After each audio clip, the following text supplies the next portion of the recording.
आज मैं एक ऐसा टॉपिक आपको बताने जा रहा हूँ स्ट्रेंथ ऑफ मटेरियल में, जो कि बहुत ही इम्पोर्टेंट है, अक्सर एग्ज़ाम में पूछा जाता है। इसको समझने में बहुत ही थोड़ा सा प्रॉब्लम आती है, दिक्कत आती है।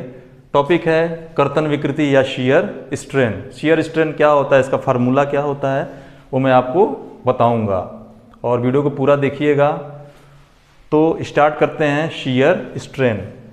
शियर स्ट्रेन क्या होता है? जहाँ पे शियर स्ट्रेस होता है वहाँ पे ही शियर स्ट्रेन डेवलप होता है या वर्क करता है।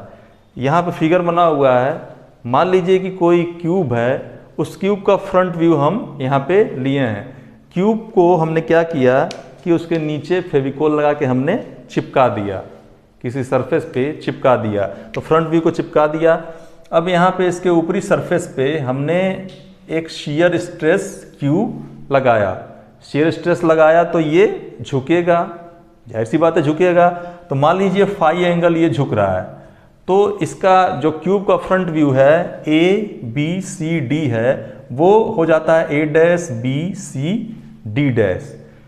तो इस पे शियर स्ट्रेस जब हम लगाते हैं तो इसके अपोजिट डायरेक्शन में नीचे जहाँ पे वो फिक्स है एक और स्ट्रेस लगता है, जो कि इसको झुकने नहीं देना चाहता है।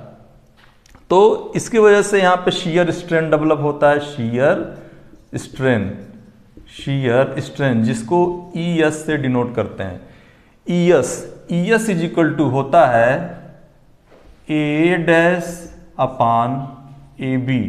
ध्यान रहे ए डैश, जो ए डैश तक गया है उसका लेंथ अपान ए बी, या जो डी डैश तक गया है D dash upon C D dash upon C D, ये होता है शियर स्ट्रेन।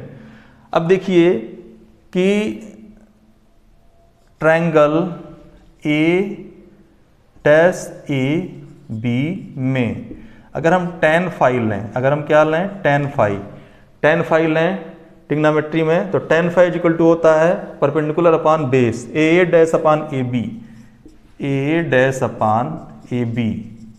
या ट्रायंगल डी डैश में, triangle D dash D C में हम अगर यहाँ भी tan फाई ले लें तो हो जाएगा D dash perpendicular upon base C D dash upon C D.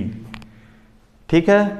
तो अब चूंकि इस पे हम शियर स्ट्रेस लगा रहे हैं इसके टॉप सरफेस पे, तो पूरा नहीं दिखाया गया है, इसका फ्रंट व्यू लिया गया है। तो ये टॉप सरफेस पे शियर स्ट्रेस लगाया जा रहा है, तो ये थोड़ा सा झुकता है फाई जो झुकता है, यही फाई इसका शियर स्ट्रेन होता है, या ईएस भी उसको कहते हैं। फाई जो होता है, जो झुकता है, वही शियर स्ट्रेन होता है। अब मान लीजिए कि ये बहुत छोटा होता है, क्योंकि फाई बहुत ज़्यादा बड़ा तो होगा नहीं कि 5 डिग्री 6 डिग्री 10 डिग्री तक आ गया, बहुत कम होता है। तो जब फाई की वैल्यू बहुत कम होती है, फाई इज वेरी लेस, तो फाई को हम क्या करते हैं, निग्लिजिबल कर देते हैं, निग्लिजिबल या ज़ीरो कर देते हैं। तो निग्लिजिबल कर देते हैं तो मतलब ज़ीरो हो जाएगा, phi is equal to 0 degree हो जाएगा। तो अब जानते हैं tan 0 जो होता है, ज़ीरो होता है। tan 0 degree is equal to 0 होता है, आपको पता है। Therefore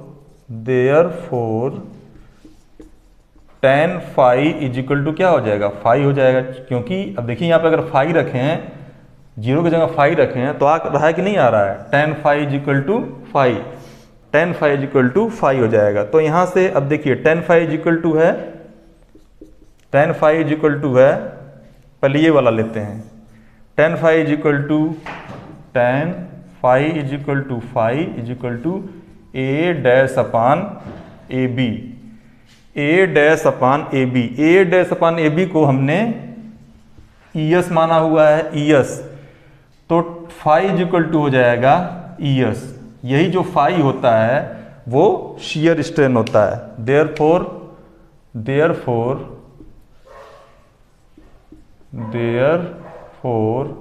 phi is equal to ES is equal to shear strain.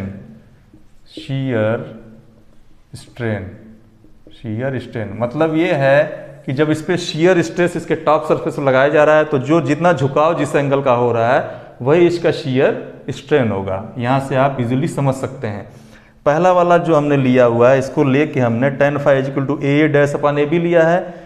DD dash upon CD भी ले सकते हैं आप, DD डैश अपान CD। तो tan phi देखिए यहाँ से DD dash upon CD, tan phi is equal to phi is equal to DD dash upon CD is equal to ES। यहाँ से ये है ES के बराबर, तो वही आ जाएगा phi is equal to ES।